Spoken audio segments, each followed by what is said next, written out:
1322 prestasi perang. Baru saat itulah leluhur Kunya menyadari, itu benar, wilayah tempat mereka berada sekarang adalah milik manusia. Status mereka sebagai binatang serigala tu dan binatang esensi api tidak dapat menyaingi manusia di sini. Sialan, mereka akan membayarnya begitu rencana kita berhasil. Kunya berkata dengan marah. Jika sudah waktunya untuk bertoleransi, kita harus melakukannya. Mengenai rencananya, jangan bahas lagi untuk saat ini. Leluhur Hedu melambaikan tangannya untuk memberi isyarat. Mendengar kata-kata itu, Kunya akhirnya berhenti membicarakannya lagi. Binatang esensi api di alam bela diri surgawi, yang dipimpin oleh Tuna, dengan hormat dan penuh penyesalan berkata, "Leluhur, ini adalah kelalaian kami, tetapi kami ingat dengan jelas bahwa Yang Chen memang membunuh budak Tao berbaju zirah hitam dan mendapatkan kunci kristal. Bagaimana itu bisa menghilang dalam waktu singkat? Mungkinkah kami salah mengingatnya?" "Tidak, kamu tidak salah. Hanya saja anak itu memindahkan barang itu ke tempat lain.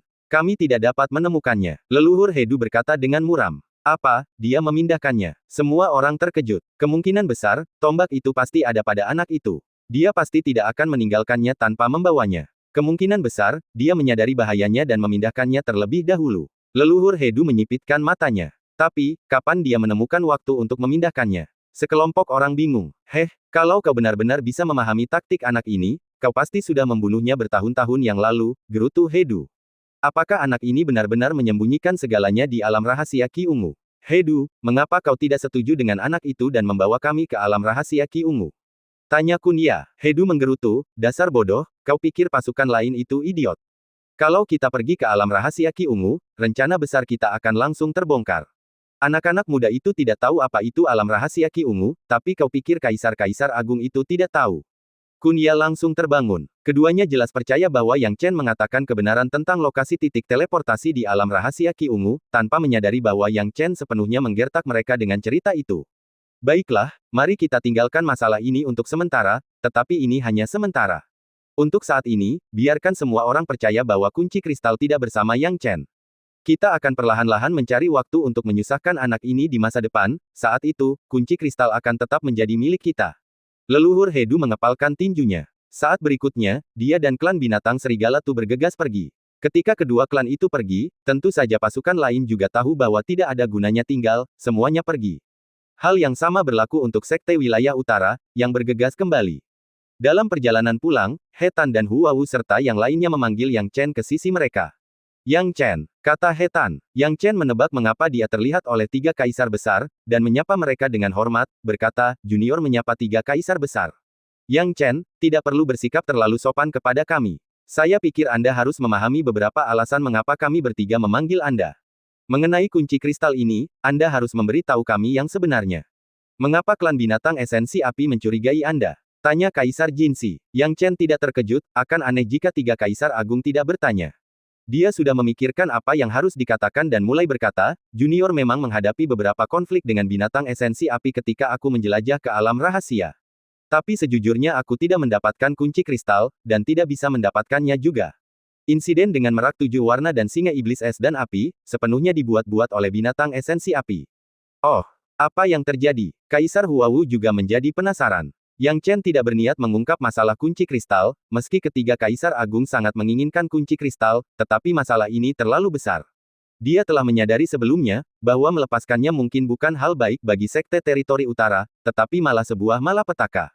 Dengan pemikiran ini, Yang Chen berkata dengan lantang, "Ini adalah cerita yang panjang, singkatnya, ini semua karena aku mengacaukan perbuatan baik binatang esensi api. Klan binatang esensi api ini menargetkan budak Tao berlapis baja hitam, dan aku secara tidak sengaja menemukan binatang esensi api memburu budak Tao berlapis baja hitam. Aku tidak bisa membiarkan mereka berhasil. Aku memiliki banyak keluhan dengan binatang esensi api, seperti yang kau tahu, jadi aku mencoba yang terbaik untuk mengobarkan beberapa percikan dan menghalangi binatang esensi api membunuh budak Tao berlapis baja hitam ini. Setelah itu, aku mengalami kesulitan besar untuk membawa budak Tao berlapis baja hitam pergi.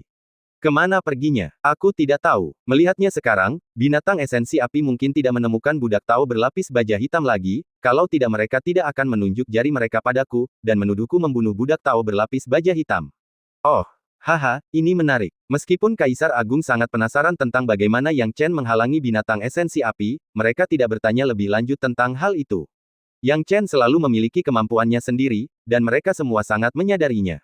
Maka mereka berkata, kau telah mengacaukan hal-hal baik dari binatang esensi api, tidak heran binatang esensi api ingin menjebakmu.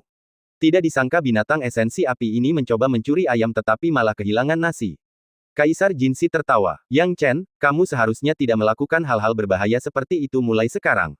Kaisar Huawu berkata dengan sedikit khawatir. Hati Yang Chen menghangat. Mengingat bagaimana ketiga Kaisar Agung baru saja membelanya, dia tahu bahwa mereka telah menganggapnya sebagai milik mereka. Dia berpikir apakah akan mengatakan yang sebenarnya tentang kunci kristal, tetapi setelah berpikir dengan hati-hati, dia merasa bahwa masalah ini mungkin bukan hal yang baik bagi Sekte Wilayah Utara, jadi dia masih menyimpannya di dalam hatinya. Saat ini, dia tidak tahu apakah ada telinga yang mendengarkan masalah ini. Dengan demikian, kelompok Sekte Teritori Utara kembali ke sekte mereka dengan cara yang megah. Pada saat mereka kembali ke sekte, tiga Kaisar Agung mulai memanggil semua murid di 4 puncak untuk datang ke aula utama Puncak Harimau Awan.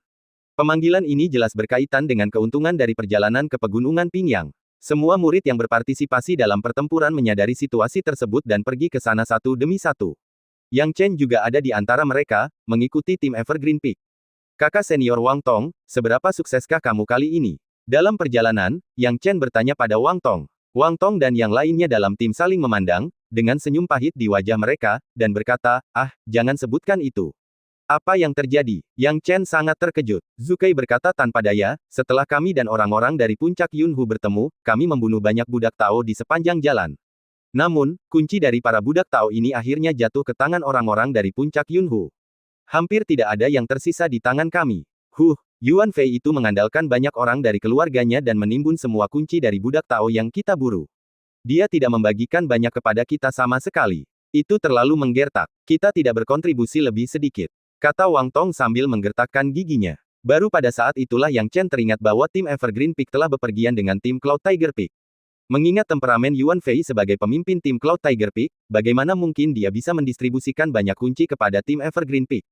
Bab 1323 menyerahkan kunci. Ditambah lagi, ada tim dari Puncak Baihe, yang berarti semakin sedikit kunci yang akan berakhir di tangan Puncak Changlin. Itu mungkin menjadi alasan wajah-wajah masam di tim Puncak Changlin, sulit untuk merasa gembira ketika mereka belum mendapatkan apapun. Akan tetapi, meski mereka belum memperoleh apa-apa, mereka harus bergegas mendatangi pertemuan para leluhur. Dan dalam sekejap mata, tim Puncak Changlin telah tiba di aula utama Puncak Yunhu. Tim mereka adalah yang terakhir tiba. Saat mereka tiba, aula utama sudah penuh dengan orang. Tim Puncak Baihe, Puncak Yunhu, dan Puncak Taiking sudah ada di sana.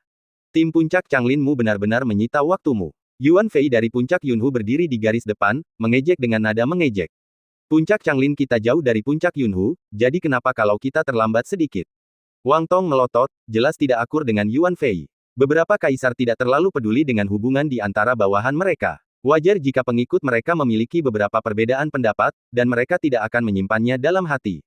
Namun, sekarang jelas bukan saatnya untuk berdebat. Kaisar Hetan hanya terbatuk 2 kali, dan beberapa orang segera terdiam. Baiklah, semua orang pasti sudah mendapatkan apa yang mereka peroleh di Pegunungan Pingyang. Sekarang kalian bisa menyerahkan kunci yang sudah kalian peroleh, baik itu pecahan kunci atau kunci yang lengkap. Ada harta berharga yang bisa ditukar dengan kunci-kunci itu di sini. Sebaliknya, kunci-kunci itu tidak memiliki nilai atau arti bagi kalian. Aku harap kalian akan menyerahkan semua kunci yang sudah kalian peroleh, tanpa menyembunyikan apapun. Hetan berbicara dengan penuh wibawa. Para murid memahami hal ini, dan tidak seorang pun berani menyembunyikan kunci apapun secara pribadi. Kunci-kunci ini tidak berarti apa-apa bagi mereka. Hanya kunci kristal di tangan Yang Chen yang merupakan pengecualian. Baiklah, serahkan kunci kalian sekarang. Kami akan menilai berdasarkan jumlah kunci dan memberikan kalian harta sebagai balasannya. Adapun orang yang memberikan kunci terbanyak, mereka bahkan dapat langsung mengajukan permintaan kepada kami, dan kami bertiga akan berusaha sebaik mungkin untuk memuaskan mereka. Kata Hetan, siapa yang tidak tergoda saat mendengar ini? Harta yang setara dari para kaisar bukanlah sesuatu yang main-main. Sebagai tokoh yang berkuasa seperti kaisar, janji mereka bukanlah hal yang lucu. Mereka akan memberikan harta karun berdasarkan nilai kunci. Dan orang yang mendapat kunci terbanyak bahkan dapat meminta harta karun, hadiah yang bahkan lebih berharga. Orang itu dapat meminta apapun yang mereka inginkan, dan selama tidak terlalu berlebihan, para kaisar kemungkinan besar akan setuju. Melihat semua ini, Yuan Fei bertindak tanpa menunda. Dia segera berdiri dan memuji, Junior Yuan Fei, bersedia menjadi orang pertama yang menyerahkan kunci. Sambil berbicara, Yuan Fei bergegas maju dan mengambil kunci begitu dia berdiri keluar. Begitu dia menunjukkan kuncinya, banyak orang terkesiap kagum. 2 pecahan kunci ungu emas, 2 kunci perak lengkap, 5 pecahan kunci perak, dan 6 kunci perunggu lengkap. Saat Yuan Fei menunjukkan kunci-kunci ini, wajahnya penuh dengan kebanggaan dan arogansi. Yuan Fei sungguh menakjubkan. Dia benar-benar murid nomor 1 di bawah Kaisar Puncak Yunhu. Jumlah kunci yang dia peroleh kali ini sangat mengerikan. Melihat barang-barang yang diserahkan Yuan Fei, Kaisar He Tan mengangguk puas. Bagus, sangat bagus, Yuan Fei. Kamu telah melakukan pekerjaan yang hebat. Penampilan Yuan Fei memberinya wajah yang bagus. Yuan Fei, tunggulah di samping untuk saat ini. Setelah kami mendapatkan hasilnya, kami akan memutuskan jenis harta apa yang akan diberikan kepadamu sebagai kompensasi, berdasarkan kinerjamu. Kaisar Jinsi melambaikan tangannya. Baik, Kaisar. Yuan Fei tidak dapat menahan senyumnya, dan bergegas pergi, dengan penuh harap menunggu masalah harta karun. Setelah itu, beberapa tetua dan murid dari Puncak Yunhu maju untuk menyerahkan kunci mereka. Dibandingkan dengan Yuan Fei, kunci yang diserahkan oleh murid-murid Puncak Yunhu ini jumlahnya jauh lebih sedikit. Namun, masih ada beberapa nilai bagi mereka. Akhirnya, tiba giliran Yuan Cheng. Tidak ada yang menaruh harapan besar pada Yuan Cheng karena mereka tidak yakin dia bisa menyerahkan sejumlah kunci yang signifikan. Semua orang tahu betapa berharganya dia. Namun Yuan Cheng tampak sangat percaya diri dan meremehkan, memandang rendah orang-orang yang meremehkannya. Ia melangkah maju, lalu segera menuangkan sejumlah besar pecahan kunci dan kunci lengkap dari tas penyimpanannya. Setelah menghitung, banyak orang terengah-engah. Ini, 3 pecahan kunci ungu emas, 4 kunci perak lengkap, 5 pecahan kunci perak, 7 kunci perunggu lengkap, dan sejumlah besar pecahan kunci perunggu. Yuan Cheng menyerahkan lebih banyak kunci daripada Yuan Fei. Melihat keterkejutan semua orang, Yuan Cheng merasa sangat bangga dan puas diri. Dia hanya menginginkan efek seperti ini. Siapa yang akan memandang rendah dirinya sekarang? Siapa yang akan menganggapnya sebagai beban? Namun, dia tidak tahu bahwa dia masih belum mendapatkan rasa hormat yang tulus dari siapapun. Alasannya, semua orang tahu bahwa kuncinya diberikan kepadanya oleh Yuan Fei. Tidak sulit untuk menebaknya, karena Yuan Cheng bahkan tidak sebanding dengan seorang budak dao tingkat perunggu. Banyaknya kunci tersebut memang dari Yuan Fei. Yuan Fei ingin mengolah Yuan Cheng agar dapat memperoleh kepercayaan Kaisar, maka ia memberikan sebagian besar kuncinya kepada Yuan Cheng, membiarkan dia menonjol. Sebagai salah satu kapten tim Puncak Yunhu, sebagian besar kunci jatuh ke tangannya. Jadi tentu saja, dia tidak kekurangan kunci. Pada saat ini, Yuan Cheng semakin percaya diri, bahkan melemparkan tatapan provokatif ke arah Yang Chen, seolah mencoba menantangnya dan bertanya apakah dia memiliki jumlah kunci yang sama. Yang Chen melihat provokasi Yuan Cheng dan hanya tertawa terbahak-bahak, tetapi akhirnya tidak membantahnya. Ketika para kaisar melihat bahwa Yuan Cheng telah mengeluarkan begitu banyak kunci, mereka terkejut. Namun, mereka segera mengerti, melirik Yuan Fei, dan membiarkan Yuan Cheng pergi. Selanjutnya, Puncak Taiking, giliranmu, perintah Kaisar Jinsi. Murid-murid Puncak Taiking melangkah maju satu per satu. Fu Yuyin memimpin jalan, dan jumlah kuncinya tidak sedikit. Namun, dibandingkan dengan Yuan Cheng dan Yuan Fei, itu masih sangat kurang. Alasan utamanya adalah kurangnya keterampilan dan kekejamannya dalam memanfaatkan situasi, tidak seperti Yuan Fei. Yuan Fei telah mengumpulkan hampir semua kunci yang diperolehnya. Namun, Fu Yuyin berbeda. Dia memberi lebih banyak kepada bawahannya. Selain itu, pencarian di pegunungan yang dalam menyita sebagian besar waktunya, membuatnya hanya punya sedikit waktu untuk memburu budak Dao dan mendapatkan kunci. 1324 hukuman. Akibatnya, jumlah kunci yang dimiliki Yuan Cheng dan Yuan Fei menjadi sangat dominan. Jumlah kunci yang diserahkan oleh murid-murid lain dan tetua Puncak Taking jelas tidak mencukupi, kebanyakan dari mereka biasa-biasa saja. Dibandingkan dengan Yuan Cheng dan Yuan Fei, mereka sama sekali tidak dapat bersaing. Berikutnya adalah Puncak Baihe di bawah Kaisar Besar Jinsi. Kekuatan tempur Puncak Baihe selalu kalah dengan Puncak Taking dan Puncak Yunhu. Murid-murid di bawah komando mereka tentu saja tidak layak disebut, pecahan-pecahan kunci yang mereka serahkan sangat sedikit, menyebabkan ketiga Kaisar Agung mengerutkan kening. Tidak sulit untuk melihat ekspresi khawatir di wajah ketiga Kaisar Agung, karena jumlah kunci yang diperoleh murid-murid mereka jauh lebih sedikit daripada yang mereka perkirakan sebelumnya. Namun, menyalahkan mereka jelas tidak ada artinya. Kaisar Besar Huawu berkata, Wang Tong, giliranmu. Melihat perintah Kaisar Besar Huawu, wajah Wang Tong dipenuhi rasa malu. Jika memungkinkan, dia tidak akan mau datang sama sekali, tetapi dia tahu itu tidak mungkin. Karena itu, dia menguatkan diri dan menyerahkan kuncinya. Begitu kuncinya terlihat, terdengar suara tawa. Hahaha, kuncinya sangat sedikit. Semua orang melirik, dan benar saja, Wang Tong hanya menyerahkan 3 fragmen kunci perak asli dan 6 fragmen kunci perunggu kuno. Ketika prestasi ini diserahkan, ekspresi Kaisar Besar Huawu tiba-tiba berubah dan menjadi sangat malu. Wang Tong secara alami dapat melihat ekspresi Kaisar Besar Huawu, lalu mundur dengan takut-takut, mengetahui bahwa Kaisar Besar Huawu pasti akan menyerang ketika mereka kembali. Puncak Changlin akan berada di dasar lagi. Siapa yang bisa berbuat apa-apa? Karena Wang Tong hanya menyerahkan sedikit kunci, yang lain seharusnya lebih sedikit lagi. Selain itu, ada beban Yang Chen. Jumlah total kunci yang diserahkan diperkirakan sangat sedikit. Banyak orang yang tidak mengetahui kebenaran berdiskusi di balik layar, menganggap Yang Chen adalah beban. Berikutnya adalah Zukai. Zukai juga enggan, tetapi tidak ada yang bisa dia lakukan untuk mengubah situasi.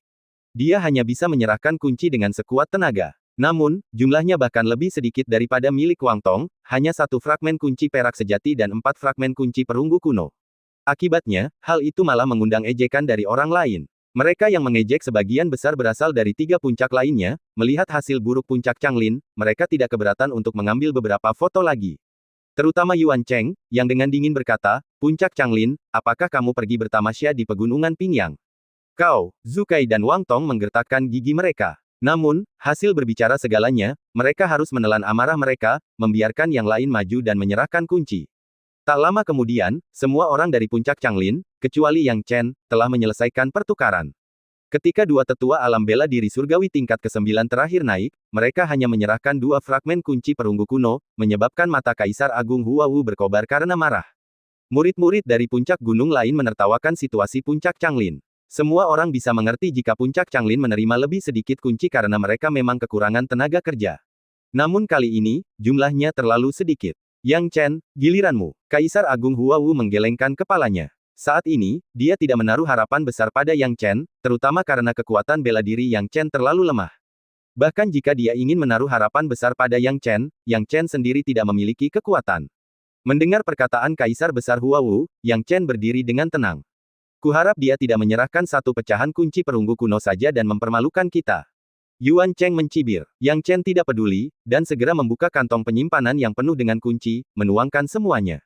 Ketika semua orang yang tidak memiliki perasaan baik terhadap Yang Chen dan Yuan Cheng serta antek-antek Yuan Fei hendak tertawa, mereka tiba-tiba melihat jumlah kunci yang dibuang oleh Yang Chen. Setelah diperhatikan lebih dekat, seluruh pemandangan menjadi sunyi. Karena, di atas tanah tergeletak sebuah kunci emas ungu yang utuh dan bersinar terang. Ini adalah kunci yang utuh, bukan yang terfragmentasi.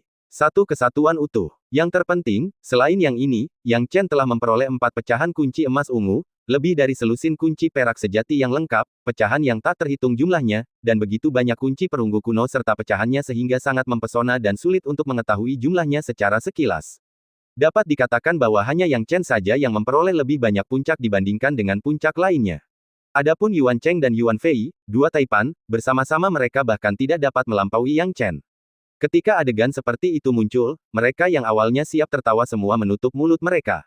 Bahkan 3 Kaisar Agung pun tercengang. Yang Chen, bagaimana kalian bisa mendapatkan begitu banyak kunci? Beberapa Kaisar Agung bertanya serempak. Yang Chen tidak bermaksud menyembunyikan kunci-kunci ini. Ia terutama ingin membalas budi, dan pernyataannya telah disiapkan. Ia berkata, Junior telah mempelajari Dao of Talismans di masa lalu, khususnya talisman Bin Soldiers, yang menyegel jiwa-jiwa iblis di dalamnya. Junior dapat memanggil jiwa-jiwa iblis puncak Heavenly Martial Realm untuk membantuku, menjadi kekuatanku.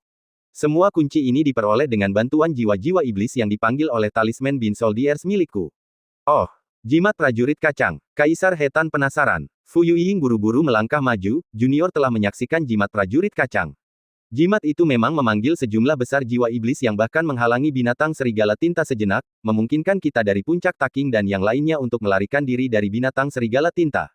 Kelebihan utamanya terletak pada jimat ini. Mendengar hal ini, beberapa Kaisar Agung akhirnya mengerti. Jimat jiwa iblis, sebuah jimat semacam ini, yang diciptakan oleh Master Jimat di era kuno, telah lama hilang. Yang Chen, perolehanmu atas jimat ini adalah masalah takdir. Yang Chen selalu diberkati dan memiliki sumber kekayaan yang dalam. Haha, itu bagus. Kaisar Agung Huawu adalah yang paling bersemangat. Yang paling mengejutkan adalah Fu Yueying. Dia telah menyaksikan kekuatan Yang Chen dan tahu bahwa Yang Chen, di usia yang begitu muda, ahli dalam Dao of Talismans, Pil Doctor's Way, dan teknik alkimia mendalam yang diajarkan oleh leluhur. Rasanya sedikit menyesakan. Apa sebenarnya yang ada di kepala anak ini? Dengan kekuatan seperti itu di usia muda dan menguasai banyak cara, itu sungguh luar biasa. Jelas saja, Yuan Cheng dan Yuan Fei tidak dapat menerima semua ini. Terutama Yuan Cheng, yang tercengang, ini tidak mungkin. Jimat macam apa? Kaisar Agung yang terhormat, saya pikir Yang Chen mendapatkan begitu banyak kunci dengan asal yang tidak diketahui. Saya pikir Anda harus menyelidikinya secara menyeluruh. Saat kata-kata itu terucap, Yuan Cheng tahu dia telah berbuat salah dan mencoba menutup mulut putranya. Akan tetapi, kata-kata ini jelas membuat Kaisar Besar Hua Wu dan Kaisar Besar Jin Si marah.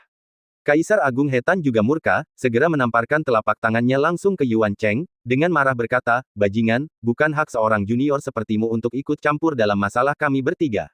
Yuan Fei, apakah ini caramu mengajar anakmu?" Bab 1325 Prestasi Berlimpah Yang Chen.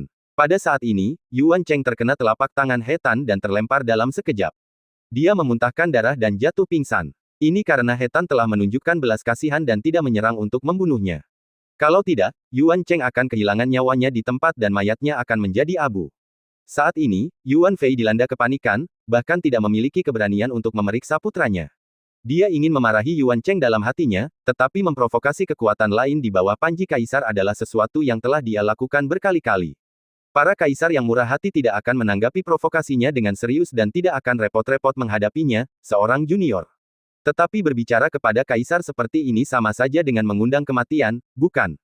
Tidak ada kaisar yang akan menoleransi bawahannya yang menantang otoritas mereka. Yuan Cheng telah melakukan kesalahan ini. Kaisar, aku pasti akan memberi anak ini pelajaran saat aku kembali. Ini salahku karena tidak lebih berhati-hati. Aku bersedia memberikan semua kunci kepada kaisar secara gratis dan berharap kaisar akan tenang. Yuan Fei tahu logikanya dan bahkan tidak berani meminta imbalan atas kunci tersebut. Terlepas dari candaannya, membuat kaisar marah dan menjaga kehidupan dan jabatannya tetap utuh akan menjadi hasil yang baik, bagaimana mungkin dia masih menginginkan imbalan lainnya. Hatinya sakit karena kehilangan pahala, tetapi sekarang, apakah dia memiliki keberanian untuk memintanya? Kaisar He Tan jelas tidak berniat memberinya apapun, melambaikan tangannya, "Yuan Fei, aku belum menyelesaikan masalah denganmu dan putramu karena telah melukai tetua puncak Taking. Sekarang, mari kita selesaikan semuanya bersama-sama. Putramu Yuan Cheng akan dikurung di ruang bawah tanah Sekte Wilayah Utara selama 20 tahun. Jika tetua puncak Taking tidak terluka, hukumannya akan dikurangi setengahnya. Jika terjadi kesalahan, putramu akan menghabiskan separuh hidupnya di ruang bawah tanah. Selain itu, kamu bertanggung jawab karena telah merusak Yuan Cheng dan menyebabkannya melakukan kesalahan besar. Kamu tidak dapat lepas dari kesalahan, jadi kamu akan diturunkan pangkatnya dan butuh waktu untuk merenung." Kaisar He Tan juga kecewa dengan mereka. Mengenai insiden dengan tetua puncak Taking yang terluka, Fu Yuying telah berbicara dengannya secara pribadi. Bagaimana mungkin dia menutup mata? Kalau tidak, bagaimana dia akan menjelaskannya kepada Kaisar Lin Guang? Dia berharap dapat melindungi Yuan Fei dan Yuan Cheng karena mereka adalah orang kepercayaannya. Selama pasangan itu menyerahkan kunci dalam jumlah yang cukup, dia tidak akan memberi mereka harta apapun sebagai balasannya, mengingat kontribusi mereka untuk menebus kesalahan yang telah dilakukan Yuan Cheng. Siapa yang mengira Yuan Cheng akan begitu tidak tahu berterima kasih dan berani mempertanyakan tindakan mereka? Dia bisa mengabaikannya, tapi bagaimana dengan Hua Wu dan Jin Si? Jika mereka berdua yang menanganinya, Yuan Cheng pasti sudah terbunuh di tempat dan Yuan Fei tidak akan bisa protes sedikit pun. Itulah sebabnya He Tan bertindak tepat waktu. Namun, meski terhindar dari hukuman mati, Yuan Cheng tidak dapat menghindari hukuman. Penjara adalah hukuman paling ringan yang dapat diterimanya. Yang Chen secara alami dapat melihat pikiran Kaisar He Tan dan tahu bahwa dia ingin melindungi Yuan Cheng, yang merupakan hal yang wajar. Jika bukan karena 3 kaisar yang melindunginya, Yang Chen pasti sudah mati di tangan binatang esensi api sejak lama. Dia masih aman dan sehat, semua berkat perlindungan ketiga kaisar. He Tan, yang masih marah, melambaikan tangannya, "Pergilah dan pergi ke Balai Penegakan Hukum untuk menerima hukumanmu." "Terima kasih, Kaisar. Terima kasih, Kaisar." Yuan Fei tahu bahwa ini sudah merupakan hukuman yang paling ringan dan buru-buru mengungkapkan rasa terima kasihnya sebelum segera pergi. Saat para murid dari 4 puncak menyaksikan penderitaan Yuan Fei dan Yuan Cheng, tak satu pun dari mereka menunjukkan rasa kasihan atau simpati. Terutama para murid dari puncak Taking merasakan keadilan ditegakkan. Kaisar He Tan kemudian menatap Yang Chen dan bertanya dengan lugas, "Yang Chen, dengan kunci yang telah kau serahkan, kau tidak diragukan lagi berada di posisi pertama. Kau dapat meminta apapun dari kami bertiga. Meskipun satu dari kami mungkin tidak dapat memenuhi persyaratanmu, kami bertiga seharusnya tidak kesulitan memenuhi beberapa permintaanmu." Yang Chen tidak dapat menahan diri untuk tidak berpikir keras, tetapi segera dia menggelengkan kepalanya, "Kaisar senior, kunci-kunci ini adalah yang harus saya berikan. Sejak saya bertemu dengan 3 kaisar yang telah melakukan yang terbaik untuk melindungi saya, hati saya tidak memiliki keinginan lain, dan saya hanya ingin menunjukkan rasa terima kasih saya kepada 3 kaisar. Kunci-kunci ini adalah yang harus saya serahkan, dan saya tidak akan meminta apapun lagi." Mendengar ini, He Tan dan yang lainnya saling bertukar pandang dan tidak bisa menahan tawa. He Tan tidak dapat menahan rasa kesalnya, lihatlah bagaimana Yang Chen berbicara dibandingkan dengan Yuan Cheng. Jika berbicara, apakah begitu sulit untuk melayani tiga kaisar? Jinsi terkekeh, Yang Chen, jangan terlalu sopan. Sebutkan saja apa yang kamu butuhkan, dan kami bertiga tidak pelit sampai sejauh ini. Aku benar-benar, He Tan membentak, Yang Chen, apakah menurutmu kami bertiga bercanda denganmu lagi? Karena kami berjanji akan memberimu hadiah, kami tidak akan melewatkan apapun. Mendengar ini, Yang Chen tahu bahwa jika dia terus bersikap keras kepala, dia pasti akan membuat marah ketiga kaisar. Akhirnya, dia berhenti bersikap keras kepala dan berkata, kalau begitu, saya ingin persediaan bahan kultivasi elemen kayu yang banyak. Mengenai jumlahnya, semakin banyak semakin baik. Saat ini, ia tidak kekurangan banyak hal, tetapi bahan berelemen kayu adalah salah satu dari sedikit hal yang ia butuhkan. Ia ingin berlatih dengan teknik roh alam dan kemudian mengembangkannya menjadi teknik pohon. Bahan-bahan yang dibutuhkan untuk teknik roh alam sangat banyak. Oh, Kaisar Agung Huawu mengedipkan mata pada Yang Chen, apakah kamu tidak butuh yang lain? Yang Chen ini terlalu praktis. Bahkan jika dia tidak menggunakan persyaratan ini, apakah Huawu akan kekurangan bahan elemen kayu? Dia seharusnya meminta sesuatu yang dikuasai kaisar-kaisar lainnya. He Tan melambaikan tangannya, kesal, baiklah, Huawu, bukankah kau hanya ingin Yang Chen meminta minyak dan air dari kami? Jangan khawatir, aku, He Tan, akan membagi setengah dari material elemen kayu yang kau sediakan. Saya dapat memerintahkan bawahan saya untuk memproduksi sejumlah besar pil roh kayu dan mengirimkannya ke puncak Changlin. Pil-pil ini merupakan bahan yang sangat baik untuk mengolah teknik elemen kayu, dan hampir dapat digunakan secara universal untuk semua teknik elemen kayu. Kaisar Jinsi berkata tanpa ragu. Begitulah kira-kira, Kaisar Besar Huawu akhirnya merasa puas. Yang Chen, di sisi lain, terus mengungkapkan rasa terima kasihnya, terima kasih, tiga Kaisar Agung. Haha, tidak perlu berterima kasih kepada kami. Inilah yang pantas kamu dapatkan. Kaisar Agung Huawu tertawa terbahak-bahak. Baiklah, Yang Chen, kau dan yang lainnya boleh pergi sekarang. Mengenai harta yang menjadi hak orang lain, kami akan mengirimkannya ke kediamanmu dalam beberapa hari, jadi jangan khawatir. Kau pasti lelah setelah perjalananmu di Pegunungan Pingyang, jadi pergilah dan beristirahatlah.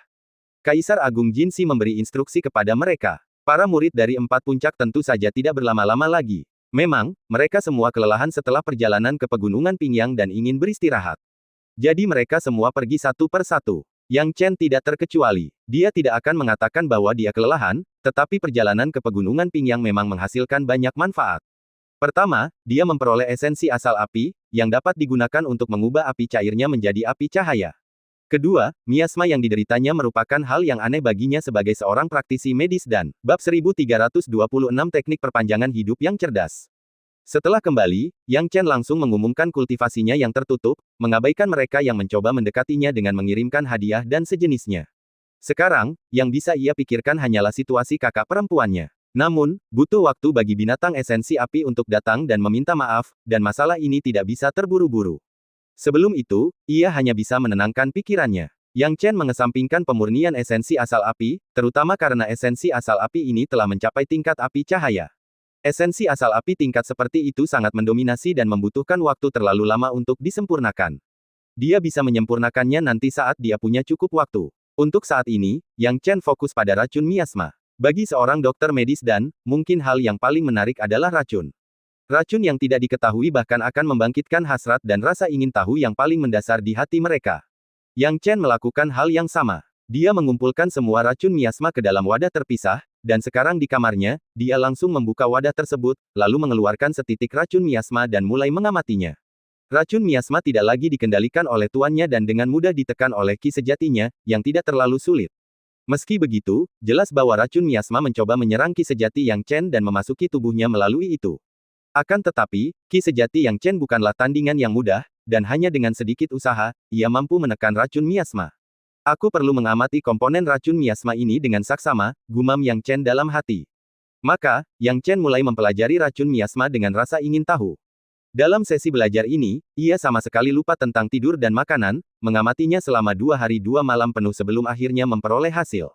Hahaha, aku benar-benar menemukan penawarnya. Sepertinya kemampuan detoksifikasi racunku tidak banyak menurun setelah bertahun-tahun, Yang Chen tertawa terbahak-bahak. Selama 2 hari 2 malam ini, Yang Chen menggunakan berbagai bahan untuk menguji racun, dan akhirnya menemukan cara untuk menetralkan racun miasma sesuai dengan prinsip saling menahan diri. Sekarang, ia mencatat metode detoksifikasi pada potongan bambu. Bagaimanapun, detoksifikasi ini merupakan terobosan, besar atau kecil. Dengan mengingat hal itu, Yang Chen mulai berkultivasi secara tertutup, memurnikan esensi asal api. Pada saat yang sama, di puncak Taking, beberapa tabib medis dan telah diundang untuk bergabung dengan Sekte Wilayah Utara tepat setelah kembali ke puncak. Di wilayah tengah yang luas, tidak sulit untuk mengundang tabib medis dan ketika diundang secara pribadi oleh Sekte Wilayah Utara. Dalam 2 hari, lebih dari 10 tabib medis dan tiba di puncak Taking. Alasan mengundang begitu banyak tabib medis dan terutama karena racun miasma Wu Yun belum menunjukkan kemajuan atau penyelesaian yang berarti. Namun, para tabib medis dan ini cukup membantu, masing-masing meresepkan beberapa metode pengobatan, yang dapat menekan racun miasma dalam tubuh Wu Yun. Alih-alih Wu Yun dapat menunda kondisinya hanya beberapa hari, ia kini dapat hidup selama 10 hari atau bahkan sebulan tanpa masalah.